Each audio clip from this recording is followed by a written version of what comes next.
afternoon. Always difficult to have the after-lunch session, I suppose. If I could just ask the panelists to come and sit in the front.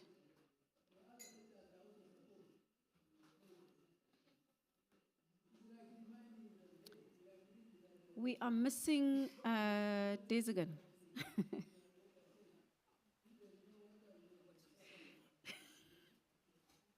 Thank you. Thank you, everyone. So this afternoon's panel is going to talk about and consider the possibility or the potential of water as an asset class, as a new asset class.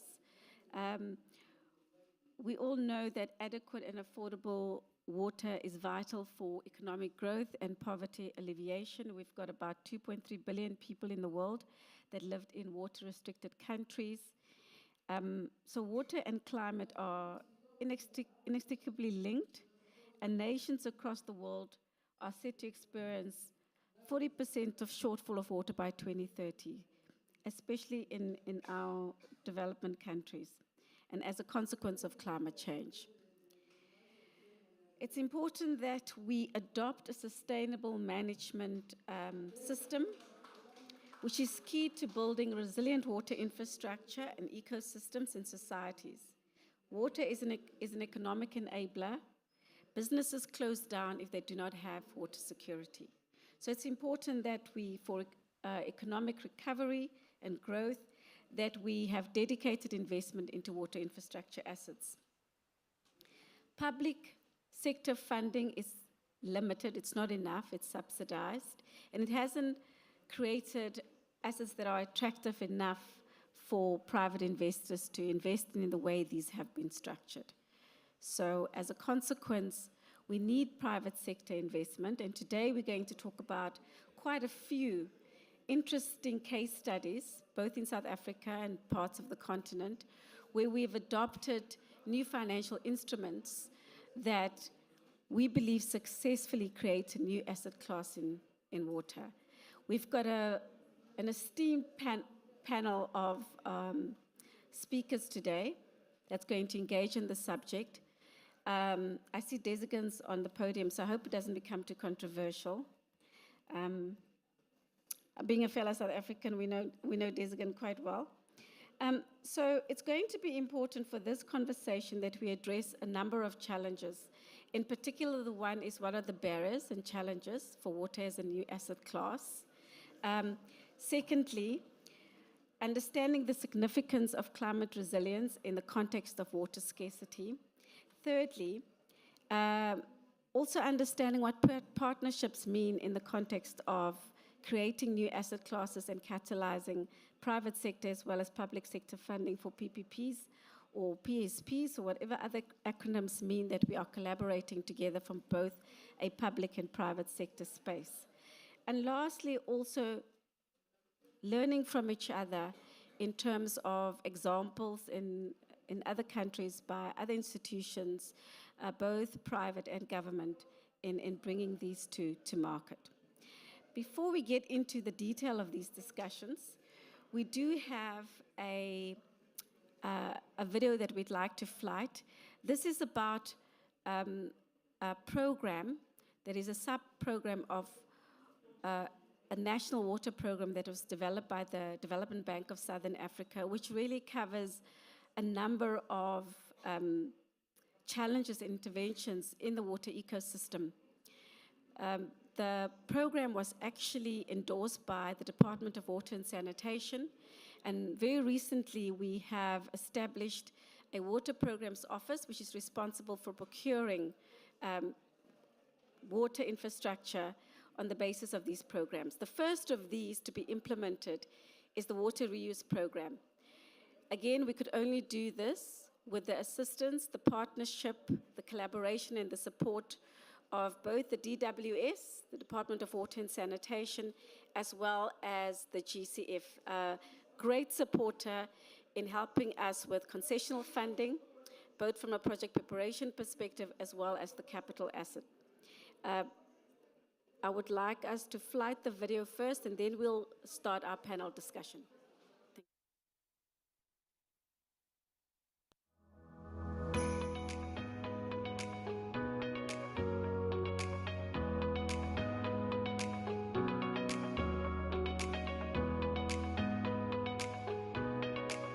South Africa developed its National Water and Sanitation Master Plan in 2018. The Master Plan identifies water reuse as one of the central strategies to diversify the country's water mix in order for us to ensure water security and climate resilience in future. In addition, we have established a National Water Partnerships Program under a Water Partnerships Office to design standardized programs that will facilitate opportunities for the private sector to finance and assist with the management of water services programs to support government with the provision of water services. The Water Reuse Program is one of the standardized programs under the National Water Partnerships Program. The Water Partnerships Office will facilitate private sector participation and investment in water and sanitation infrastructure and will provide a range of tools and approaches that will assist municipalities to implement adaptation-focused interventions and investments. Water scarcity and climate change pose unprecedented challenges to our region's sustainability. Addressing these challenges demands innovative approaches that go beyond traditional technical and funding solutions. To tackle these issues effectively, we must establish water reuse infrastructure as a new asset class, attracting private sector capital and ensuring sector resilience. We will do this through unlocking private sector investment for climate change initiatives. In the face of escalating water demands and scarcity, South Africa is reshaping its water system, recognizing the potential for economic growth while addressing a critical environmental challenge. The GCF's pivotal role in this endeavor cannot be overstated. The $235 million contribution serves as a catalyst, reduces risk exposure for private financiers and municipalities. First, we aim to establish a programmatic approach, supporting municipalities in identifying, preparing, and structuring bankable water reuse projects. This systemic approach paves the way for enhanced financial accessibility, reducing borrowing costs and making projects more attractive and affordable for end customers. Let us collaborate, unite our efforts, and co-invest to accelerate the water action agenda, closing financial gaps and ensuring water management.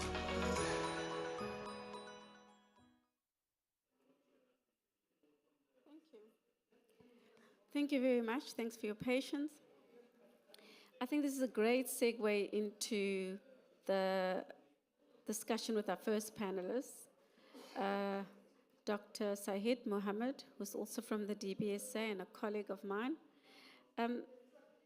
Mohammed, we know that South Africa is one of the most vulnerable countries in the world in relation to climate change, the impact of climate change, and in particular the aspect of water scarcity.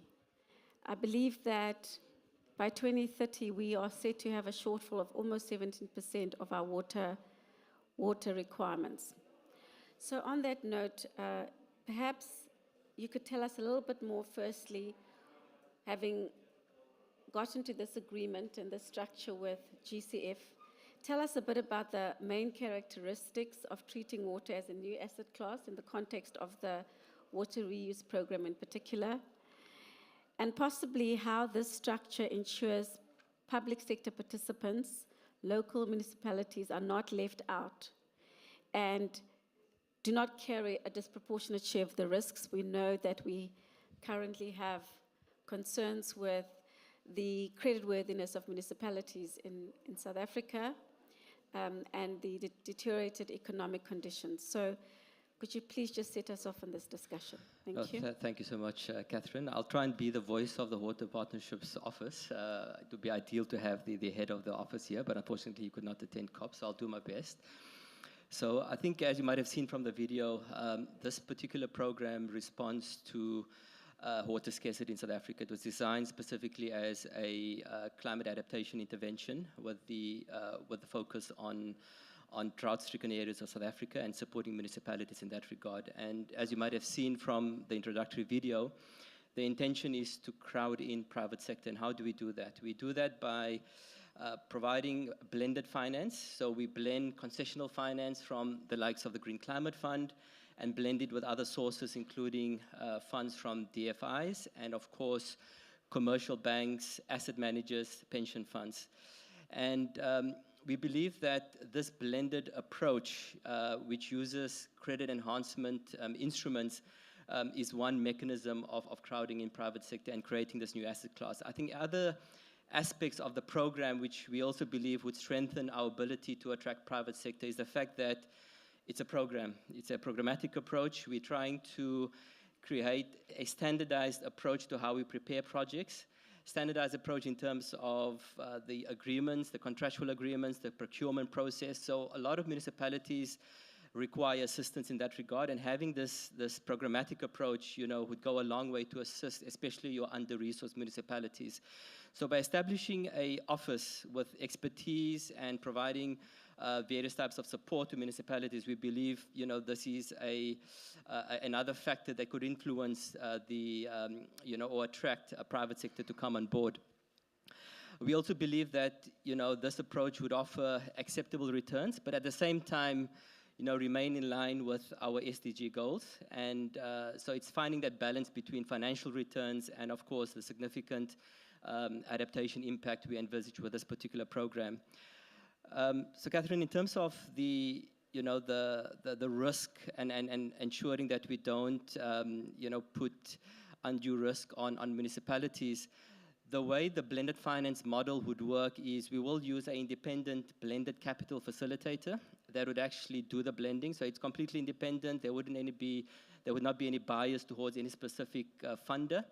And it would follow the principles of blending in terms of effective blending, efficient blending, and of course, trying to be transparent as well and having specific set of rules in terms of how that blending will happen. So the idea is the capital stack will ensure that there is optimal risk-return optimization. So the intention is not to, each party will be allocated risk that they can bear, and we will try and obviously ensure that no municipality will face risk that they cannot obviously take on.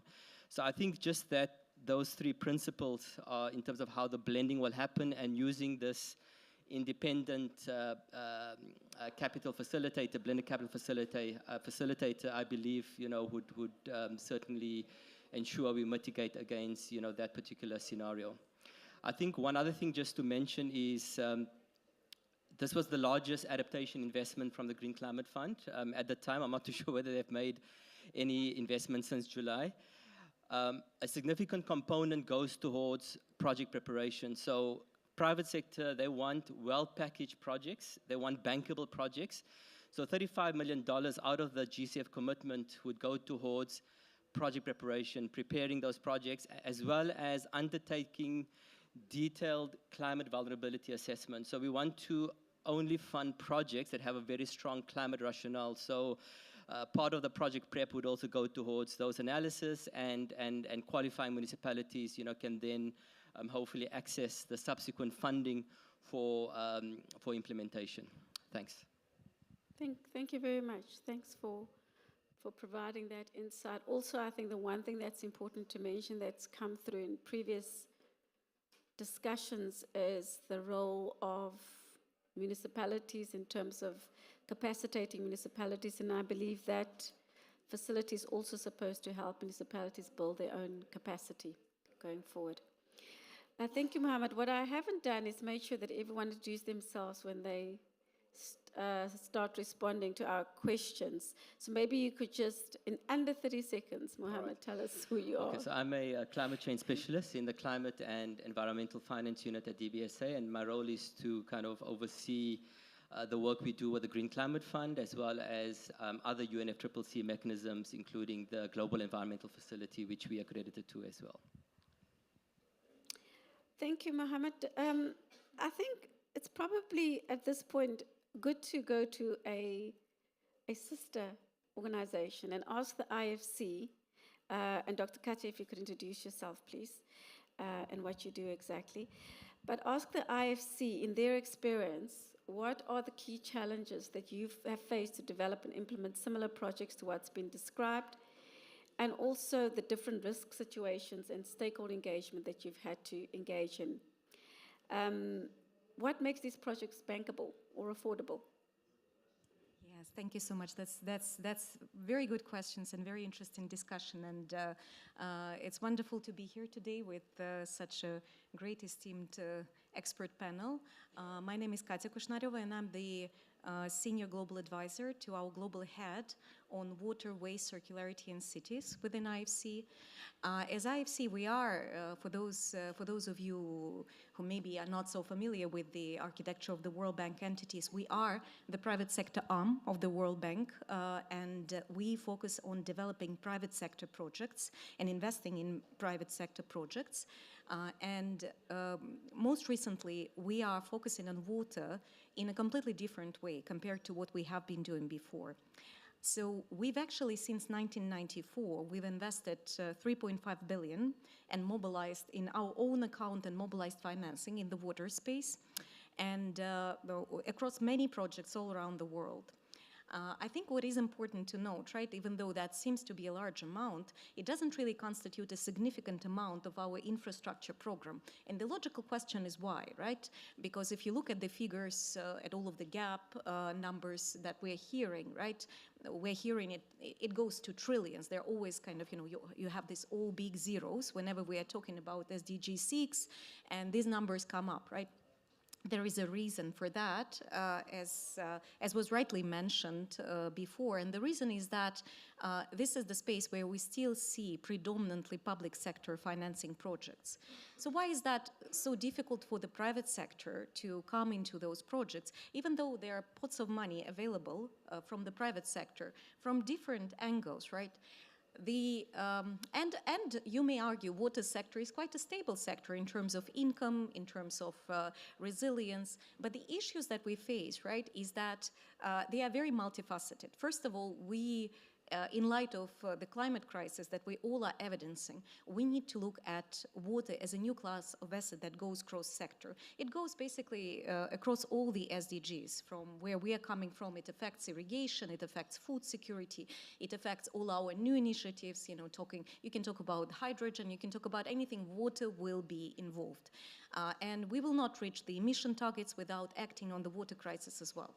So how do we get there, and what are the challenges? So the challenges are also multifaceted and also cross-sectoral. So one of them, as we see it within IFC, is empowering the actors in this sector. And there we go to how are our water utilities doing, right? Are they commercially operated? Are they integrated into the climate resilience and adaptation? Do they have sufficient resources to act as private, as in a way, similar to the standards of private actors, right? And are they really capable of doing commercial investments? Are they adapt to addressing the efficiency issues? Are they adapt to addressing governance issues? So IFC a while ago created a Utilities for Climate initiatives in the water space, where we work specifically with the water sector entities, and we help strengthen their economics, we help strengthen their technical side, and we also help them develop projects and implement projects through advisory and investment. 8 utilities so far, embracing more than 66 million people globally, servicing them, and our investment plus mobilized investment is 500 million. But that is just one angle of the issue, right, from where we are coming from, because what you want to have is to have private sector go into water projects, maybe do, and not even maybe, but do project financings in water. And as colleagues from a fellow institution would know, we're looking in many first-of-a-kind project financings in the water space, be it Indonesia, be it Uzbekistan, be it various countries also in Africa. And the biggest issue that you're facing is that those projects are very risky from risk allocation perspective and pass-through risk perspective. So, and also you don't have the scalability, because each country would deploy a completely different framework.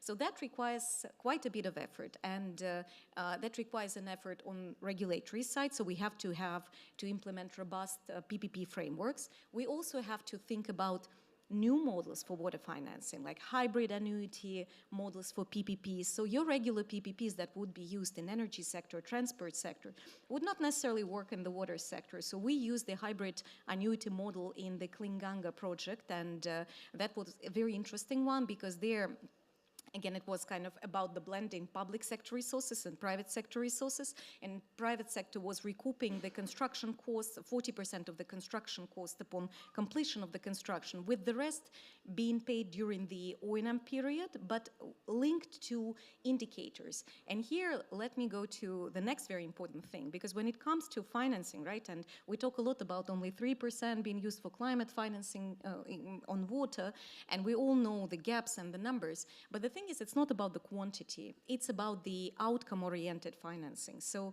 we think another element is creating the outcome-oriented financing that can encourage also the water utilities to progress and private sector to come in. And of course, we need to use blending, as we absolutely agree, because there are not so many countries, particularly if we look at the emerging markets, which would be ready to transition and implement water projects at scale without blending. And from financing perspective, certainly this element may serve, if it's used kind of, in an appropriate way, in an incentivized way, in a very helpful way.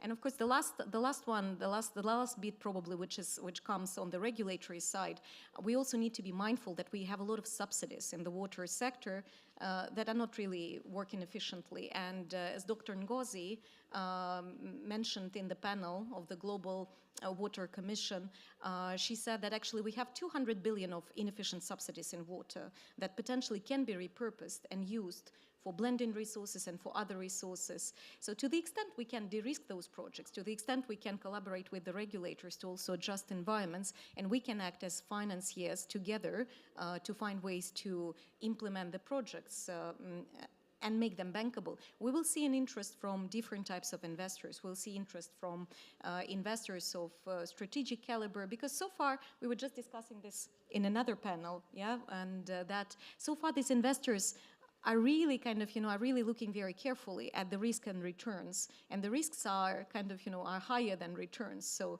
that's why we don't really see all this money going into water space on a commercial basis. Thank you. Thank you very much. That was very interesting. Just as a follow-up to that, you're talking about all these great products and the blending finance that we have to look at, and it has to be hybrid instruments.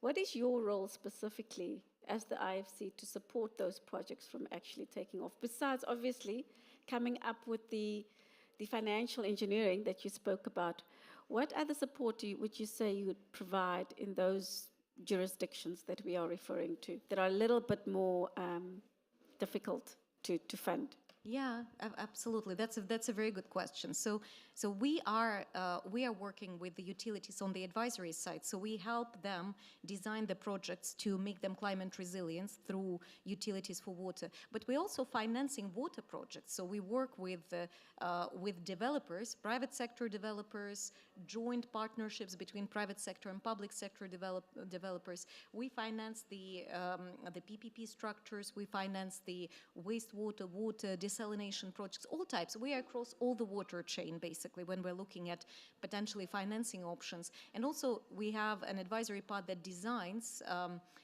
the PPPs at scale in the water sector as well. We have launched a re-water scaling program whereby we help the governments design re-water projects and at scale so that they are replicable, because we also think that it's only if we can scale the engagements with the respective regulatory and tender base, that's where we can really achieve outcomes that will be sizable.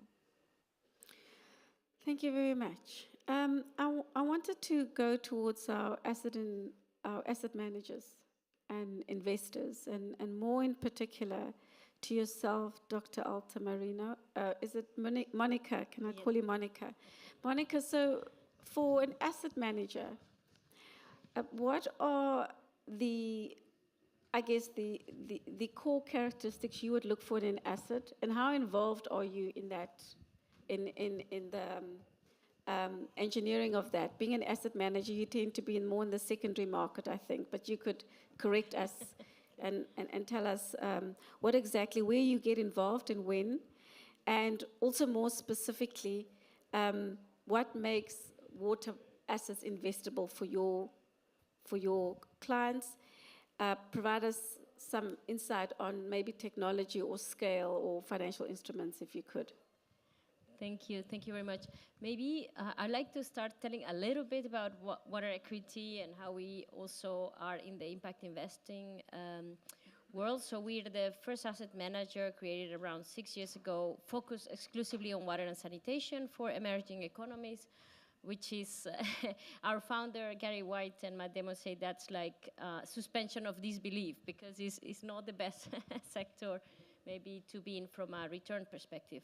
But we were created basically a spin-off out of NGO called water.org, who is already doing 30 years of work on the microfinance space, right? And their task has been to say the urban poor are willing to pay and are credit worthy. They have paid 99% the loans, micro loans that make them have access to water and sanitation, but we have now a new infrastructure strategy. So as water equity, we have raised 4 funds, and we have channeled all that finance to 16 countries through financial institutions, right, for access to water and sanitation. There have been some challenges, but I must say that when you couple the capacity building and the finance together, things speed up, right? So our sister organization helped financial institutions to basically be able to give those type of loans, how to measure the impact, report it back, and so forth. And that has brought us to win like 5 times these impact assets lists in the US, which make us like an attractive impact investor. But now we're trying to do another leap of faith, and it's like, people could have that last mile access, but if the city is not expanding their network or they don't have enough wastewater treatment plants, right? What type of service is that? And then we have also climate change that is making that you can be connected, but like in Cape Town with Day Zero, you might not have water. So in this new water and climate resilience strategy, basically our aim is to invest equity in growth companies, providing services to utilities, making them maybe more agile and maybe credit-worthy in the future, or directly to households, right? There are all kinds of innovations that are making the use of water resources in that city much more sustainable. And in special purpose vehicles. So implementing PPPs, probably much smaller than what IFC targets and in second-tier cities. But what we want by investing in equity is to basically be able to influence also how these companies look at impact, water and climate resilience, report it back, and in this way they can leverage finance from other parties. Now, what is an attractive investment? And that we are in that process of developing the pipeline. Basically, in the project space is we want like small to medium market projects in bulk water supply, pipe water network, wastewater treatment plants, and water reuse is a very important growing market.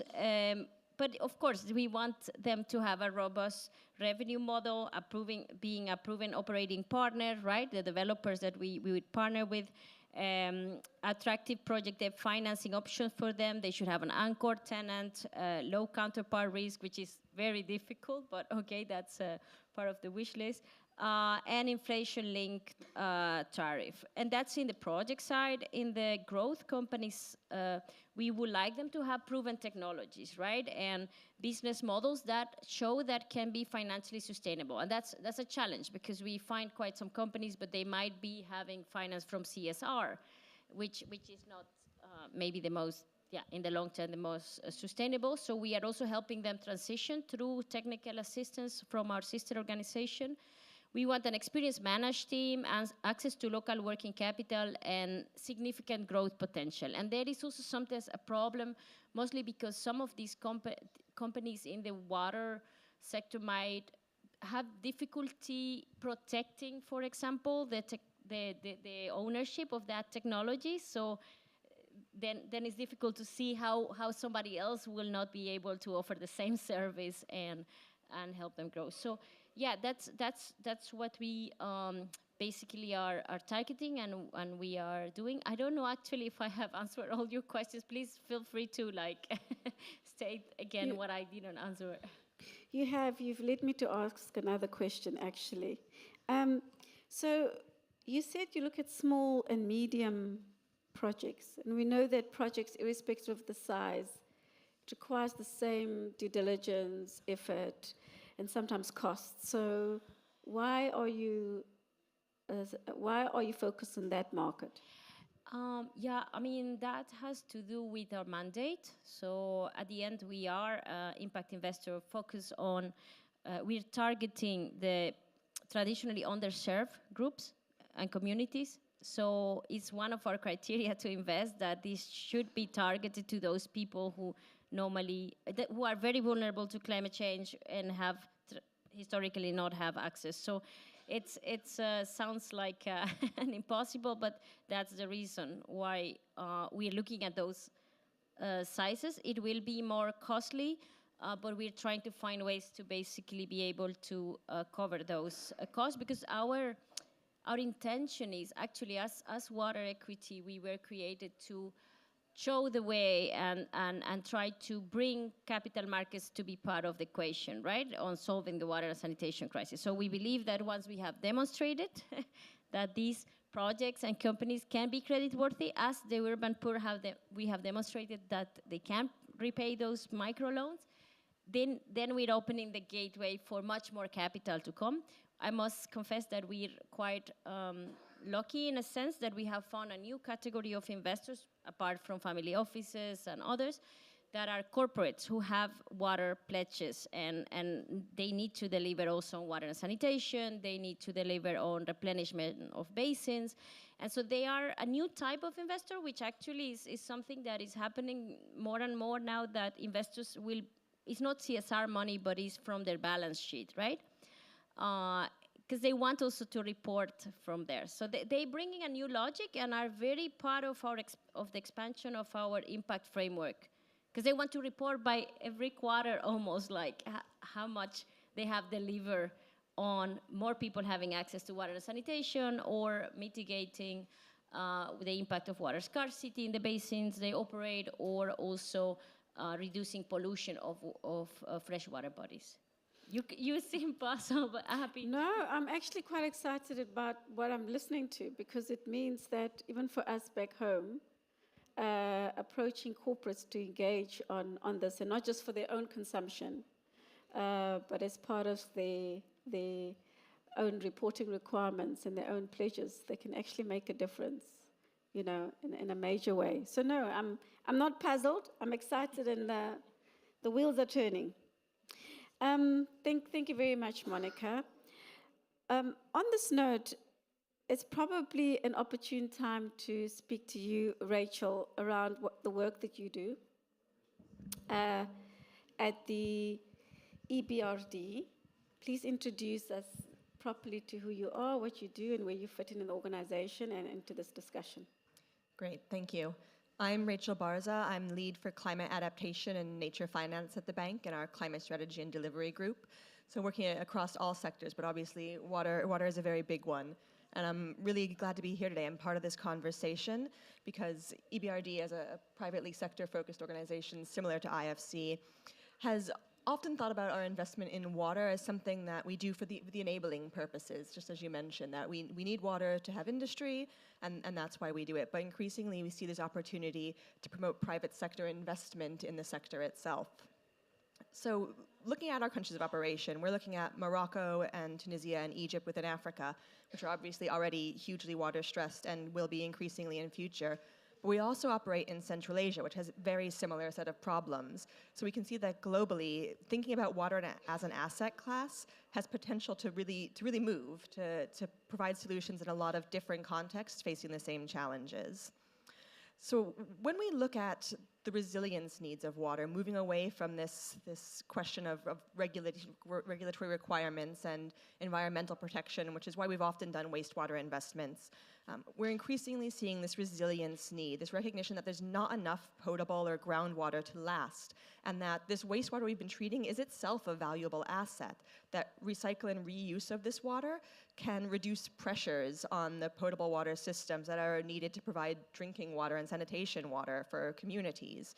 So we see a potential there to capture the value of this, essentially. And we see in some of our recent projects, we just signed a few weeks ago a contract with Gulmim in Morocco to invest in wastewater treatment plants for secondary and tertiary wastewater recycling to water their green spaces, which you don't need fresh and potable water for, just need water treated to a sufficiently high standard for health. So by doing that, we can free up some water resources that people can then drink. So that's working with the GEF, actually not the GCF, the GEF, under our existing ENVATEC program, and it also involves a first loss risk cover. So we see that these blended finance tools can really enable interesting projects to happen. But looking at our Tunisia project, which is underway at the moment, our technical support in that area, I think that's a particularly interesting example because it is involving a public-private partnership. And it's delivered under the bank's Infrastructure Project Preparation Facility, the IPPF for more acronyms. And that's an interesting case because Tunisia has a policy that all wastewater should be treated and reused. They recognize there's not enough water to go around and this needs to be done, and it's just slowly now getting uptake. And so under that program, the water that's going to be treated, a third of it is actually going to go to industry for industrial use, which is currently, again, using water that could be drinking water, and it doesn't need to be. So they're going to be investing in 2 wastewater treatment plants there, and they're separated from the water tariff system generally, which I think is very important in these projects, recognizing that water is a social and public good, and there's just so much political pressure to keep water affordable for people to live, which is obviously why it's hugely important. But it doesn't have to be an all-or-nothing question on tariff reform. I've heard so many pieces I want to pick up on in terms of securing the revenues for project investors, and that's absolutely important and why we haven't seen much more investment. There's so much non-revenue water. There's such low tariffs that aren't even covering costs, much less covering the value of water. So it doesn't have to be all or nothing. We can keep low and subsidized tariffs for where it's really impactful socially, but for people who can pay, for pay-as-you-go users, there can be tiered tariffs or tariffs that reflect the different qualities of water and types of water they're using. And so for industrial users, they can potentially afford to pay more. And another portion of the water is going to be used for irrigation, which again, Tunisia doesn't have a lot of irrigated agriculture. It's heavily rainfall irrigated. But as the country grows and develops, irrigation is likely to increase, and that water can't come from freshwater sources. It won't be sustainable. So there's going to be increasing need for commercial agriculture to use treated wastewater. And so contracting with these companies could provide, again, higher and more secure revenue sources for the people investing in the wastewater treatment plants. And to pick up on the ESG commitments as well, I think that's a really important message because a lot of potential investors in the water sector may have been deterred by the negative reputational risks of working in water. If something goes wrong and your water supply fails, as a private sector company, that is a terrible reputational risk for you. You are seen as failing to provide life-giving services. But as more awareness of water stewardship needs is rising, not being involved in the water sector is also a reputational risk. Not doing something about the challenge it doesn't look great either. So we see more ESG interest in driving these investments as well. Very, very interesting. Thanks for that. I think what you've said actually leads us into a very important question we actually haven't asked ourselves yet, and I'm hoping, Desigan, you'd be able to assist, is these investments that we're hearing from the IFC, from the asset managers, and from Rachel, why do we need this magnitude of investment into water infrastructure? What does it mean for economic development, and also our ambitions around fighting the impact of climate change? If you could give us your insights and perhaps also a view of South Africa, if that's possible.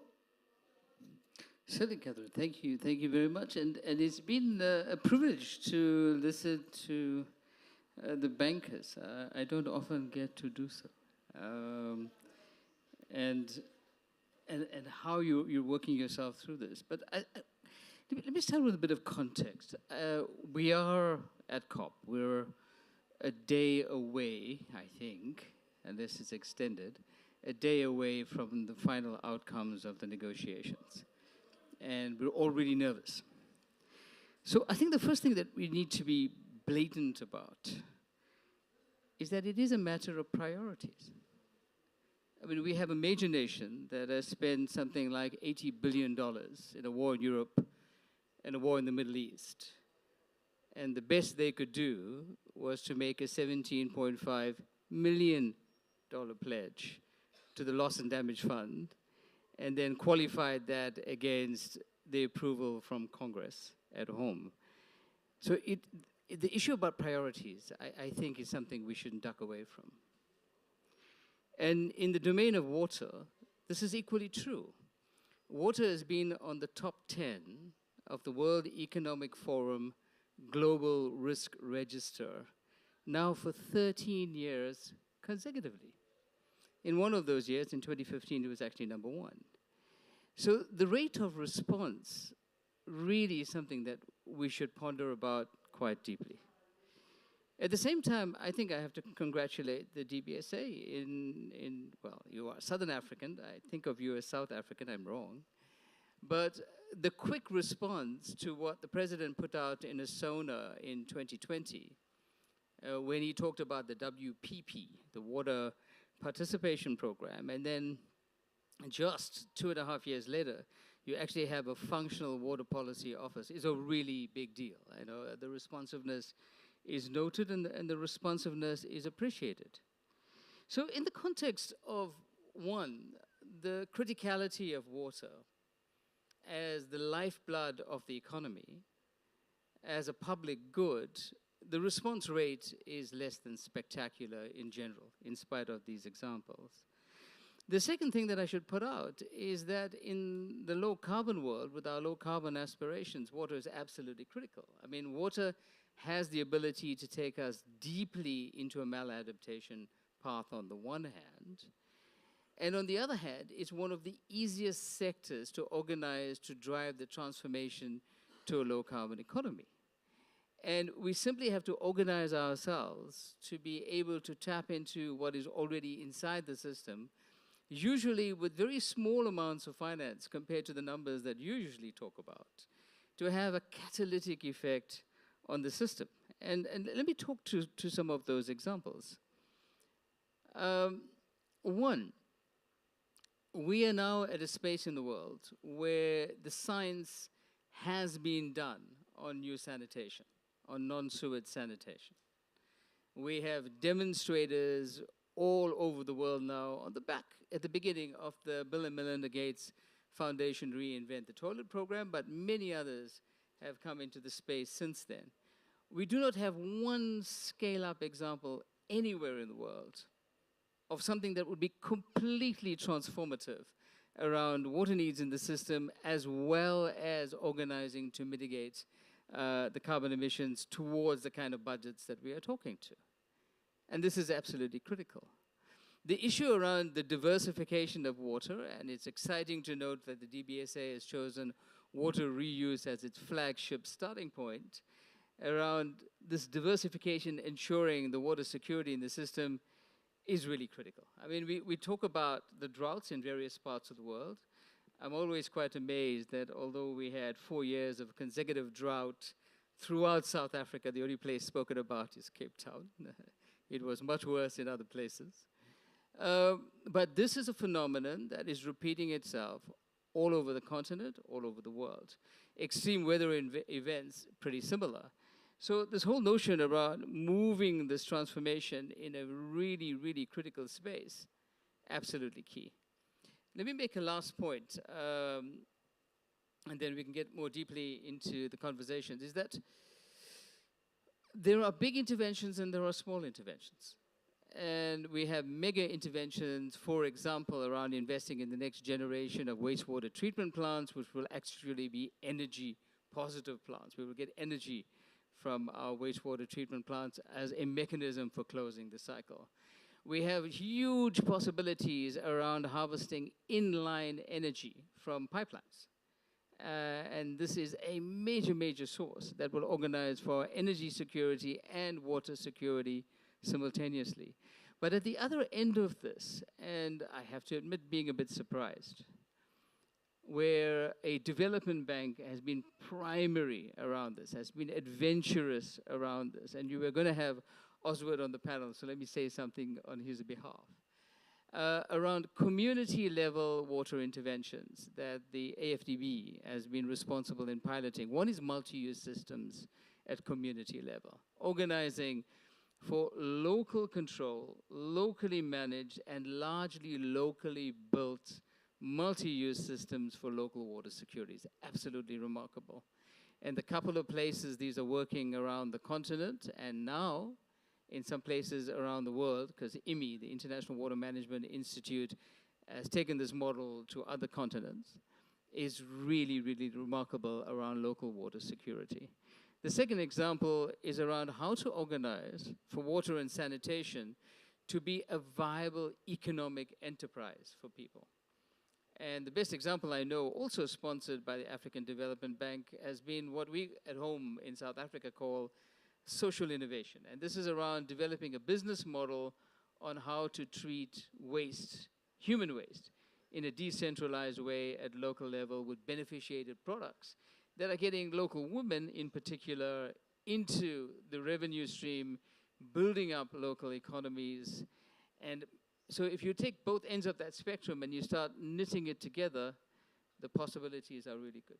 I'll pause there. Thank you. Thank you, Desikan. And I believe the AFDB was well represented today. Thank you very much. I think before we close off, because you've made some very, very interesting points, and I think what you've mentioned is probably the reason why and the rationale why we should be focused on water. There's a lot of focus on, South Africa, the continent, is a continent full of opportunity because we've got vast natural resources in sand and wind. But the opportunity also exists in this natural resource deficit of water scarcity. And the focus, as you said, prioritizing what we want to do, what we need to do is probably one of the important things to do if we all want to go closer to a net zero 2050 and align our financial cash flows to the Paris Agreement, not only through climate risk mitigation, but also adaptation and nature-based solutions.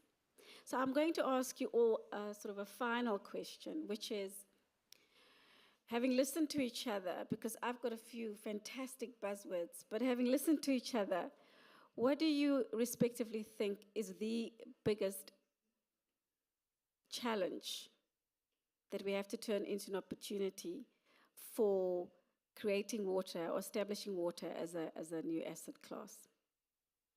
And I'll start with Desikan, because that's where we ended.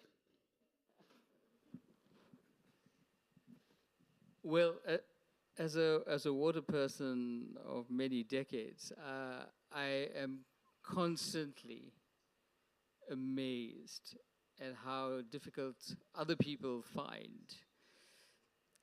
it to recognize the value of the resource. So I think the biggest challenge is getting the right algorithms to have a deeper appreciation for the value of the resource. I appreciate that it has to be from a financial perspective for the investments to be made.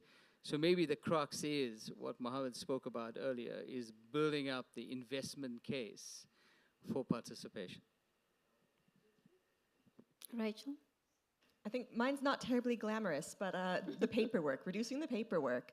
I hear these conversations about the frameworks and the standardization of documents, and that's so true, that I think so much more can be done when you take a systemic approach, when you look at a regulatory system, and you drive to do as much as you can within that regulatory system while you've got the momentum and while you have the paperwork in place.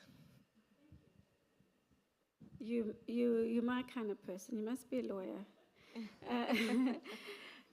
So I would say just 3 words: regulation, capacity, scaling, right? Because you need an enabling environment which recognizes the new challenges of the water as an asset class, which is transpassing sectoral boundaries, and you need to increase the capacity of the players, and then you need the scaling. And scaling you can only achieve if you have the right financial engineering, which puts water in the center.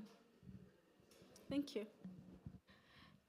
Thank you. By the way, I forgot to say, I'm a director of climate impact at Water Equity, but I like to think myself of a PPP specialist and system thinker, which seems like a contradiction, but I hope it's not. I would think that, yeah, two important leverage points to get it to be an asset class is the capacity of governments and private sector to engage safely with each other at a very early stages, from the planning all the way until the structuring, while building trust with civil society, right? Not in like a way that is secret and lobby type, but the type that you were mentioning. And then the capacity at local level to structure nexus projects, right? Multi-purpose investments with a clear climate rationale, which sounds very easy, but it's not so. Thank you very much, Monica. And I think all the panelists covered everything, but I think for me, it's about just creating that bankable pipeline of projects. I think we've not seen a lot of private sector involvement in South Africa particularly, and I think project preparation is going to be quite key to unlock that particular opportunity and support under-resourced municipalities in particular. Thank you.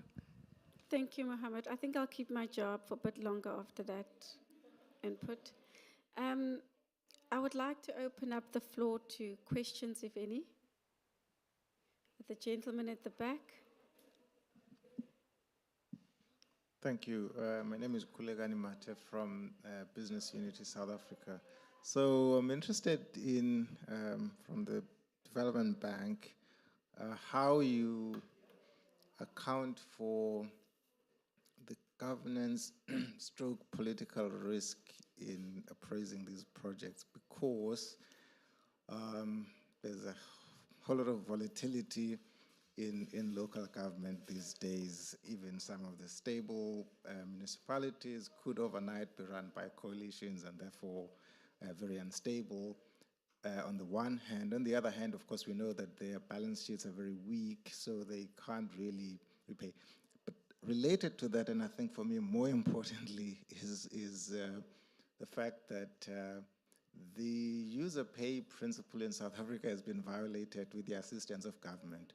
So where is the return on investment for the investor in water projects? Thanks. Any other questions?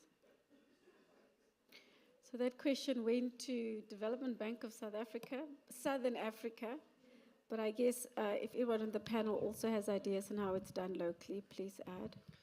Yeah, I think so. Maybe just to repeat what was mentioned earlier about, the risk. Obviously, each project would be, we established a program, and each municipality would obviously have unique risk, whether it's political risk or other forms of maybe technical risk as well, capacity issues. So every project will be looked at, based on its individual merits, and we believe the way we will be assessing that risk through the Water Partnerships Office and using, as I mentioned before, the blended capital facilitator and independent facilitator, we believe, we'll be able to identify those key risks and obviously address that appropriately. And the idea is to obviously not put any risk on any particular party which they cannot, deal with, especially your smaller municipalities. So I believe that approach and that governance structure, would go a long way to try and address that.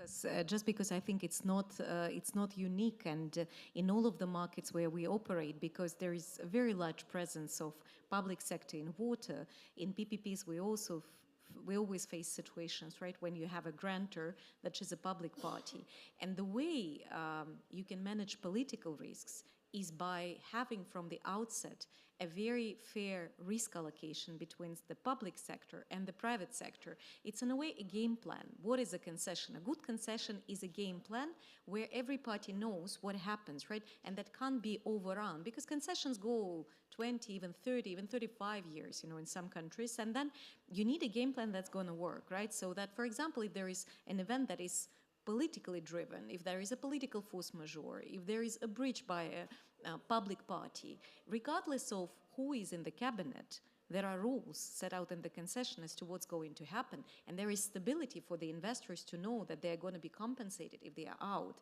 or that they will be able to compensate cost increases if those occur. So it's about building these mechanisms and the right allocation from the very beginning, which is fair to both public sector and private sector, so that no party in the game feels that one party is getting more, and at the same time each party takes responsibility for the risks that it is most adequate to cover, right? We won't expect private sector party, for example, on the financier side, right, to take risks which are clearly attributable to public sector, right? Some of the areas are more nuanced and difficult if you look at the condition of the land, right? What happened before the project was awarded and how we allocate the risks of any kind of, anything archaeological remains or there are massive interesting issues in the water projects when it comes to structure and risk allocation. The better the risk allocation, the less influence political risk would have on implementation of the project. Can I also add that if you are a bank operating in a particular region, it's very difficult to take out political risk. It's kind of crazy if you take out political risk in your own country. So the other way of mitigating that is by having an independent office.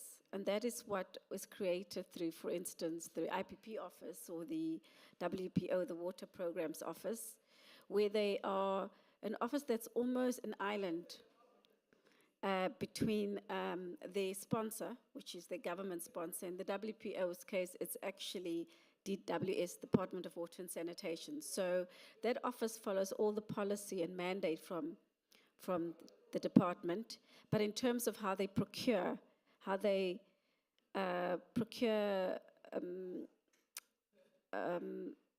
in their pipeline of sub-programs, how they procure private sector to deliver, they access our platform through the DBSA, and we've got a very robust, I hope, and continue to be a very robust procurement platform, which is sort of standalone. They treat it as an SPV, so they are separate from political interference.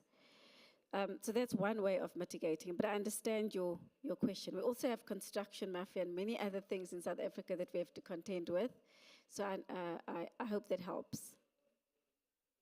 To mention that they are de-risking products available to developers because there is political risk insurance, which is provided by many specialized institutions. So in the World Bank Group, it's MIGA, but there are other political risk insurers that sponsors typically call in difficult markets and emerging markets and which help de-risk the project from political influence.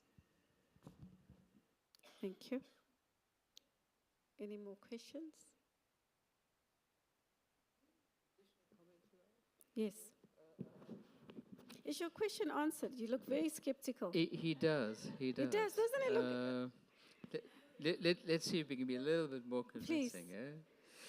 So one of the issues, and I think again, this is not South Africa specific. It's about an understanding of the ownership of infrastructure, and quite clearly, the exclusive public ownership of infrastructure is not translating to people personally owning that infrastructure. And so the infrastructure becomes vulnerable politically. So when you have an expansion of that envelope through these public-private partnerships, on the understanding that the private part is not just big investors and big financial institutions, but also cooperatives and community-based organizations and the like, there is the possibility that you can do some pretty serious political risk mitigation. It's not guaranteed because there has to be a visibility that goes along with that. And maybe the example is to refer back to the multi-use systems that I spoke about earlier. I mean, they've been around for a good couple of years now, and they're in really good nick, and they're really well maintained. And maybe that's a citation of one of the pathways to follow around that kind of risk mitigation. But the other risk mitigation you're talking about is what happens when it doesn't deliver. That's when people get very, very angry. Well, the system simply has to work. And one is counting on the way that this packaging of the project proposals are done in the way that Mohammed has been talking about, is that all of these factors go into that packaging in a really sound and robust way. Thanks, Chair. Thank you. Thank you very much. Are we getting closer to make? Okay, I think we're getting there. Thank you, everyone. Thank you for staying and listening to this conversation. I want to thank the panel. It was really interesting. Thank you very much.